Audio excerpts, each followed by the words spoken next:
Misteri bunga matahari yang layu. Di taman bunga yang dipenuhi aroma harum, tinggallah seekor siput bernama Kiki. Cangkangnya berwarna coklat kayu manis, dihiasi guratan seperti ukiran indah. Kiki terkenal dengan kesabarannya yang luar biasa. Sayangnya, ia sering merasa kesepian karena tidak bisa berlari atau terbang seperti temannya.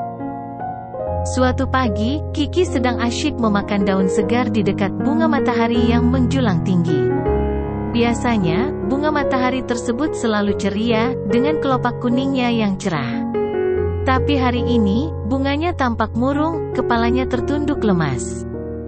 "Sedih sekali melihatmu," sapa Kiki pelan. Bunga matahari itu terkejut, ia belum pernah bicara dengan seekor siput sebelumnya. "Halo," sapanya lemah. "Aku bunga matahari. Aku sedih karena kelopakku layu. Biasanya aku bisa menyerap sinar matahari dan mekar dengan indah, tapi akhir-akhir ini sinarnya tertutup awan tebal." Kiki mengernyit. "Awan tebal? Aku belum pernah melihat awan di taman ini. Mungkin ada yang menghalanginya?" Bunga matahari mengangguk sedih. "Aku harap kamu bisa membantuku, Kiki. Sinar matahari penting untukku dan semua tanaman di taman ini." Tersentuh melihat bunga matahari yang layu, Kiki berjanji mencari sumber awan tebal. Ia segera mencari sahabatnya, Nala, si kupu-kupu cantik. Nala dikenal periang dan bisa terbang tinggi, cocok untuk menjelajahi langit. "Kiki, ada apa?" tanya Nala, terkejut melihat wajah Kiki yang serius. Kiki menceritakan tentang bunga matahari dan awan tebal yang menutupi sinar matahari. "Aku tidak bisa terbang tinggi, Nala. Maukah kamu membantuku mencari sumber awan itu?" Nala tidak ragu-ragu. "Tentu saja, Kiki. Persahabatan kita bisa mengatasi masalah apapun." Dengan semangat, mereka memulai petualangan. Nala terbang tinggi sambil mengamati langit. Kiki, dengan kesabarannya yang khas, mengikuti jejak Nala dengan perlahan. Setelah melewati hamparan bunga warna-warni dan petak-petak sayuran, Nala berteriak, "Kiki, lihat! Di sana!" Nala menunjuk ke arah sebuah perbukitan berbatu. Di atasnya, menjulang tinggi cerobong asap pabrik yang mengepulkan asap hitam pekat, menutupi terangnya matahari. Kiki terkejut. Pabrik itu pasti sumber awan tebal yang membuat bunga matahari sedih. Tanpa menyerah, Kiki dan Nala memutar otak. Nala terbang mendekati beberapa burung yang sedang bertengger di pohon. "Kalian tahu kemana arah pabrik itu membuang asapnya?" tanya Nala. Seekor burung elang berbadan gagah menjawab, "Angin biasanya membawa asap itu ke arah timur laut, melewati sungai dan hutan kecil."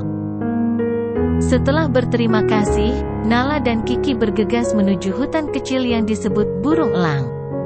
Di sana, mereka melihat banyak tanaman layu dan perairan sungai yang keruh karena terkena asap. Kiki sedih melihat kerusakan yang ditimbulkan oleh pabrik. Tiba-tiba, Kiki melihat seekor berang-berang tua sedang berenang dengan susah payah. "Pak berang-berang, kenapa air sungai menjadi keruh?" tanya Kiki. Pak berang-berang menghela nafas. "Asap pabrik itu mencemari udara dan air. Kami para hewan dan tanaman tidak bisa bertahan jika hal ini terus terjadi." Kiki dan Nala berpandangan. Mereka harus melakukan sesuatu untuk menghentikan polusi dari pabrik. Nala mempunyai ide. Ia mengajak Kiki mengumpulkan semua daun dan ranting kering yang berserakan di hutan. Setelah mengumpulkan banyak, mereka terbang bersama menuju pabrik.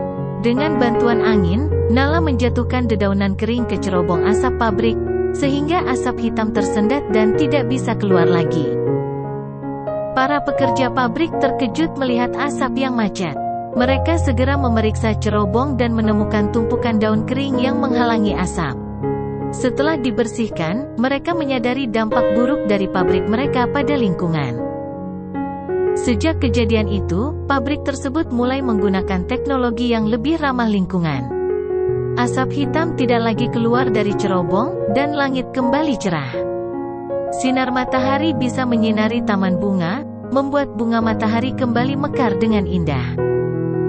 Kiki dan Nala dipuji oleh semua penghuni taman. Para hewan dan tanaman bersorak-sorai merayakan udara dan air yang bersih kembali. Petualangan mereka membuktikan bahwa dengan kerja sama dan keberanian, persahabatan bisa mengatasi masalah besar dan membuat perubahan yang baik untuk lingkungan. Pesan moral dari kisah ini: persahabatan yang baik dapat mengatasi masalah. Kita harus berani bertindak untuk membuat perubahan yang baik. Kita harus peduli dan menjaga lingkungan sekitar. Semua orang dapat berkontribusi untuk membuat dunia menjadi lebih baik.